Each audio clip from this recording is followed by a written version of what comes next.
Hi friends, welcome to my channel. నేను మీ మాధవి సురేష్. ఈరోజు నేను టేస్టీ అండ్ హెల్దీ రెసిపీ చూపిస్తున్నానండి. బీట్రూట్ కొబ్బరి కూర. దీనికోసం స్టవ్ వెలిగించి ప్యాన్ పెట్టుకొని ఆయిల్ వేసుకోవాలి. ఆయిల్ హీట్ అయ్యాక తాలింపు గింజలు, కరివేపాకు, ఎండుమిర్చి వేసుకొని కలుపుకోవాలి. సన్నగా కట్ చేసుకున్న 6 పచ్చిమిర్చి ముక్కలు కూడా వేసుకోవాలి. ఒక ఉల్లిపాయని చిన్న ముక్కలుగా కట్ చేసుకున్న ఉల్లిపాయ ముక్కలు వేసుకొని కలుపుకోవాలి. లో ఫ్లేమ్లో పెట్టుకొని తాలింపు అంతా వేగేలాగా కలుపుకోవాలి. బీట్రూట్ కర్రీ బ్లడ్ ఇంప్రూవ్మెంట్కి చాలా బాగా పనిచేస్తుందండి. ఈ బీట్రూట్ కర్రీలో కొబ్బరి కనుక వేసుకొని చేసుకున్నట్లయితే టేస్ట్ బాగుంటుంది. నచ్చని వాళ్ళకి కూడా నచ్చుతుంది. 2 మినిట్స్ ఇలా ఆయిల్లో ఉల్లిపాయ ముక్కలు వేయించుకోవాలి. ఇందులో చిటికెడు పసుపు, రుచికి సరిపడా సాల్ట్ వేసుకొని కలుపుకోవాలండి. ఆనియన్స్ గోల్డెన్ కలర్లోకి వచ్చాయండి.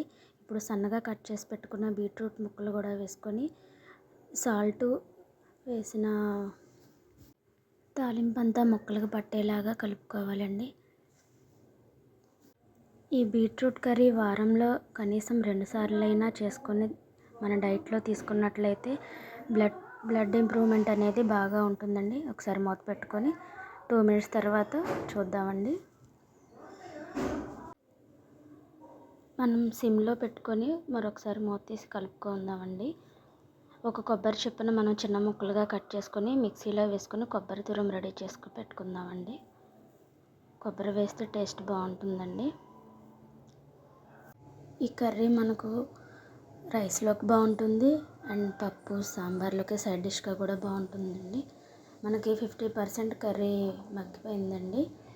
ఇప్పుడు 1 కప్పు కొబ్బరి తురుము వేసుకుందామండి. కొబ్బరిలో చాలా పోషకాలు ఉంటాయండి. హైపోథైరాయిడ్ ప్రాబ్లం వల్ల సఫర్ అవుతున్న వాళ్ళు రోజు 50 గ్రామ్స్ ఆఫ్ కొబ్బరి ముక్కని పరగడుపున తీసుకున్నట్లయితే చాలా బెనిఫిట్స్ ఉంటాయండి. ఒకసారి ట్రై చేసి చూడండి. మనం వేసుకున్న కొబ్బరి కర్రీ అంతా పట్టేలాగా ఒకసారి కలుపుకోవాలండి. 1 కప్ కన్నా కూడా ఎక్కువగా వేసుకోవచ్చండి, నో ప్రాబ్లం, ఏం కాదు. ఇలా 2 మినిట్స్ ఫ్రై చేసుకున్నాక 1 టీ స్పూన్ ఆఫ్ జింజర్ వేసుకోవాలండి. ఇవి వర్షాకాలంలో వచ్చే ట్రూత్ ఇన్ఫెక్షన్స్కి జింజర్ అనేది బాగా ఉపయోగపడుతుంది. అంతే అండి, మనకు కర్రీ రెడీ అయిపోతుంది. ఒకసారి సాల్ట్ చెక్ చేసుకొని సాల్ట్ వేసుకోవాలి. నాకు సాల్ట్ సరిపోలేదండి, సో నేను కొంచెం సాల్ట్ వేసుకొని కలుపుకున్నాను.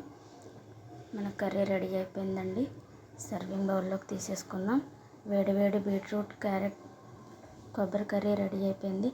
నా వీడియో మీకు నచ్చినట్లయితే లైక్ చేయండి, షేర్ చేయండి, సబ్స్క్రైబ్ చేయండి ఫ్రెండ్స్.